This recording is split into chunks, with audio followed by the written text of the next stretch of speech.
खबर शामिल करते हैं लोधना से। मुल्तान रोड के करीब शहनाल नहर में शगाफ पड़ गया। 35 फुट चौड़ा शगाफ पड़ने से दर्जनों एकड़ फसलें ज़ेरे आब हो गई। घरों में पानी पहुंचने से इलाका मकीन परेशान। 5 घंटे कबल पड़ने वाले शगाफ पर इंतजामिया न पहुंच सकी। इसी पर मजीद तफसीलात जानते हैं लोधना से अपने नुमाइंदे उमैर भुट्टा से। जी बिल्कुल, ये मुल्तान रोड अड्डा शनाल के करीब शनाल नहर में ये बड़ा शगाफ पड़ा है। अहले इलाका के मुताबिक सुबह 5:30 बजे के करीब अचानक नहर टूट जाने की वजह से ये शगाफ जो 50 फुट चौड़ा शगाफ है, जिससे पानी जो है वो बह रहा है, जिससे करीबी आबादी की जो फसलें हैं वो ज़ेरे आब आ गई हैं। पानी ने करीबी आबादियों को भी अपनी लपेट में ले लिया है, लोगों के घरों में भी दाखिल हो गया है।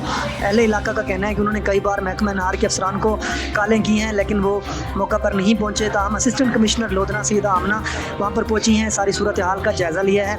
उनका कहना है कि जो बन है ये यहाँ का इलाका की मिट्टी जो है वो ज़्यादातर रेत है, जिसकी वजह से इसको फ़िलहाल बनाने में मुश्किलात का सामना है। उनका कहना है कि महकमा नहर के आला अफसरान से बात की है, नहर से पानी की बंदिश के बाद इस नहर को बनाना मुमकिन होगा। ताहल लोगों के जो वहाँ पे फसलें हैं वो बुरी तरह से मुतासर हो चुकी हैं।